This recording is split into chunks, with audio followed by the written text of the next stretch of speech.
Okay, today we will discuss about kinematics and dynamics of robot. So under this, we will cover introduction to kinematics, locomotion, key issues in locomotion, then kinematic models and constants, and robot workspace.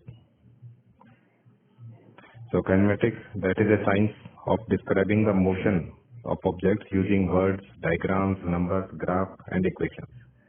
It is a branch of mechanics. The goal of any study of kinematics is to develop sophisticated mental models that serve to describe and ultimately explain the motion of real-world objects.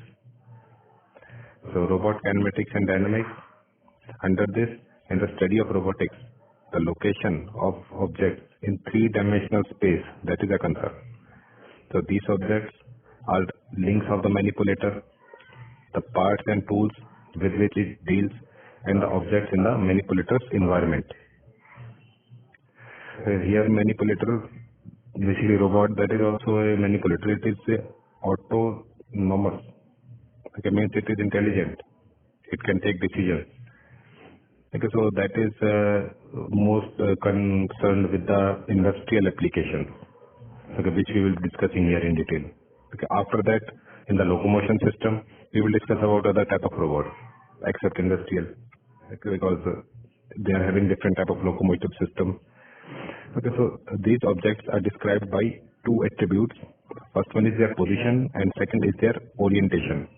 Both we will discuss in our coming topics. So in order to describe the position and orientation of a body in space, a coordinate system or frame is attached rigidly to the object. Okay, so we will consider frame.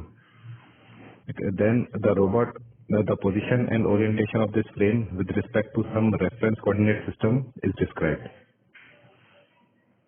Again, here coordinate system or the frame attached to the robot and the objects in the environment. Okay, since any frame can serve as a reference system with which to express the position and orientation of the body. So the position and orientation of the body can be changed from one frame to another frame. Okay, here we are in the diagram. We can look at the coordinates in the three planes X, Y, Z. Okay, forward kinematics of manipulator. So kinematics is a science of motion which treats motion without regard to the forces which cause it. Okay, so we won't be considering the forces, okay, only the motion that we will consider under kinematics. So in this, one studies the position, velocity, acceleration, and all higher derivatives of position variables, okay, with respect to time. Okay, velocity, then acceleration, all with respect to time, so the derivatives. Hence, the study of kinematics of manipulators refers to all the geometrical and time-based properties of the motion. The manipulators consist of nearly rigid links. Yes, this is an important thing. It consists of links which are connected with joints. Okay, considering a human arm. So joints like in the human arm, that could be shoulder joint, that could be elbow joint, that could be wrist joint. Okay, so these are the joints. And between the joints, there are links. Okay, so the arm between a part of the forearm, human in the human being, so that is a link. Between the elbow and the wrist, that is one link. Between the elbow and the shoulder, that is another link. So two links joined by three joints: shoulder, elbow, and wrist joint, three joints, and the two links they join through it.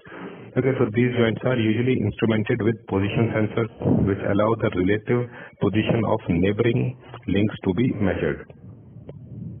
So in the case of rotary or revolute joints, these displacements are called joint angles. We will also discuss these type of joints in detail also in our coming topic. So in case of prismatic joint, the relative displacements are called the joint offset. Okay, the number of degrees that a manipulator possesses is the number of independent position variables which would have to be specified in order to locate all parts of the mechanism. Okay, so how much degrees a manipulator is possessing? Okay, that is the number of independent position variables. So higher degree, higher variables.